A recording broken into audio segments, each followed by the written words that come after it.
अस्सलाम वालेकुम गाइस, मैं आपका मेज़बान मोहम्मद बिलाल सिद्दीकी अपने नए ब्लॉग के साथ आपके सामने हाज़िर हूँ। तो आज का जो कंटेंट है थोड़ा सा मैं बता दूँ। मैं 3 दिन से कोई ब्लॉग डाल नहीं सका। मैं बिल्कुल ही समझें एब्सेंट था क्योंकि मेरी तबीयत बहुत ज़्यादा ख़राब थी और समझे कि कुछ घंटे में NICVD भी होके आया। हार्ट बीट बहुत ज़्यादा बढ़ गई थी। आजकल आपको पता है सीज़न भी चल रहा है फ्लू और फीवर का। तो अभी भी यानी कि थकावट बहुत महसूस हो रही है। रेस्ट पे हूँ, 2 दिन हो चुके हैं बिल्कुल। तो बद्दुआ करिएगा भाई के लिए, अल्लाह ताला सेहत दे। बाकी आज जो मैं ब्लॉग बनाने जा रहा हूँ वो बेसिकली कुछ टाइम पहले आप लोगों ने देखा होगा मेरा ब्लॉग, तो मैंने डाला था कि ब्राज़ील ने एप्पल फ़ोन को ब्राज़ील कंट्री के अंदर बैन कर दिया कि आप इतना महंगा फ़ोन दे रहे हैं, उसके साथ आप एक स्टैंडर्ड चार्जर भी नहीं दे रहे। यानी कि वो भी उनका जो शहरी था, उनका जो मुल्क का बंदा था, उसको आपका लाखों रुपए का फ़ोन लेने के बाद भी चार्जर सेपरेटली यानी कि अपनी जेब से परचेज़ करना पड़ रहा था।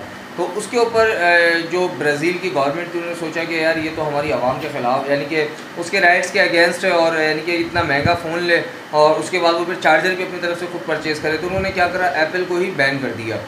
अच्छा, अब ब्राज़ील का ये एक सिंगल स्टेप था जिसके अगेंस्ट में क्या हुआ, पूरी यूरोपियन यूनियन के दरमियान जो उनकी मीटिंग बैठी अभी कुछ दिन पहले, तो उन लोगों ने क्या डिसाइड करा, जितनी भी लैपटॉप कंपनीज़, स्मार्टफोन कंपनीज़ और कैमरास के जितने भी ब्रांड्स हैं, सब के ऊपर एक बिल पास कर दिया कि भाई आपने अपने लैपटॉप्स, कैमरास और मोबाइल फ़ोन्स के साथ जो है सी टाइप एक स्टैंडर्ड चार्जर आपने लाजमी प्रोवाइड करना है। ये उनकी तरफ से कानून पास हो गया, जो उनकी यानी कि आवाम के लिए बहुत समझेंगे फ़ायदेमंद चीज़ है। एक क्या चीज़ है यार चार्जर, बंदा अगर मैं अपने पर रख के सोचूं कि यार मैं अगर 1 लाख का मोबाइल ले रहा हूँ और मैं 5 से 8 हज़ार रुपये का अच्छा चार्जर ले लूँ तो कोई इशू, मुझे कोई फ़र्क नहीं पड़ता। लेकिन एक देखिए अंडरस्टूड सी बात है, वहाँ की जो गवर्नमेंट है अपनी आवाम के राइट्स के लिए कितनी गहराई में जाके सोचती है। तो अब ये उनके पास बिल पास हो गया और लैपटॉप्स और कैमरास कंपनीज़ को जो है 2026 तक का रिलीफ दिया है कि भाई तब तक आप अपने पास स्टैंडर्ड चार्जर प्रोवाइड करें, जिससे यानी कि उनकी बिजली का भी बहुत सी बचत है और उनकी जो आवाम है वो भी यानी कि इस चीज़ पे फजूल ख़र्चे से बच जाएगी।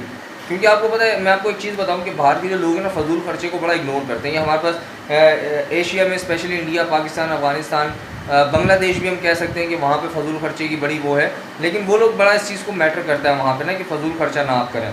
तो उन्होंने क्या करा, इस चीज़ पे कंपनीज़ को पाबंद किया है कि जी आप अपने लैपटॉप्स के साथ, कैमरास के साथ और अपने जो स्मार्टफोन से स्पेशली एप्पल को उन्होंने हाईलाइट किया कि जी आप उसके साथ एक स्टैंडर्ड सी टाइप चार्जर भी प्रोवाइड करेंगे।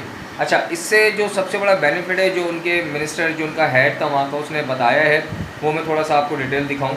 अच्छा, तो मैं आपको भी बता रहा था कि डिटेल के उन्होंने कितना बड़ा यानी कि नुकसान से अपने मुल्क को बचाया है। अगर ये कंपनीज स्टैंडर्ड चार्जर प्रोवाइड कर देती हैं तो उससे इनकी गवर्नमेंट को, इनकी आवाम को कितना बड़ा रिलीफ मिलेगा, कितना बड़ा फ़ायदा होगा, जो आप और हम इस चीज़ को सोचते नहीं। हम क्या कहते हैं, खसीस सा एक चार्जर तो ये 5-8 हज़ार रुपये का क्या होता है, 1 लाख का फ़ोन ले रहे हैं, 5 हज़ार का एक अच्छा चार्जर लेंगे तो कोई इशू नहीं है। लेकिन ये बहुत ज़्यादा मैटर करता है। जो यूरोपियन यूनियन की जो उनकी गवर्नमेंट थी, यानी कि जो उनके लोग थे, उन्होंने इस चीज़ को जो हाईलाइट करा, तो उन्होंने कितने बड़े लॉस से अपने मुल्क को बचाया है, अपनी कंट्रीज़ को बचाया है। जो एक वो फिगर अपनी बताते हैं कि 200 मिलियन यूरोस और 195 मिलियन डॉलर्स और 1000 टन इलेक्ट्रॉनिक्स वेस्टेज जो है उस चीज़ से उन्होंने बचाया है। अब देखें, खसीस हमारी नज़र में क्या है, वो एक चार्जर है, खसीस एक चार्जर है।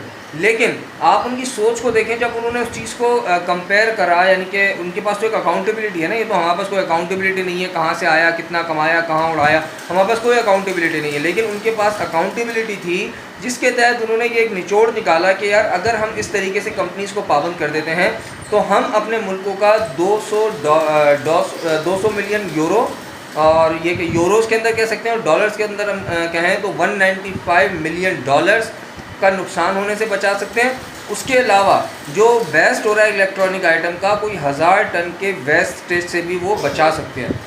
तो ये थी यूरोपियन यूनियन। क्या हम लोग इस तरीके की सोच रखते हैं?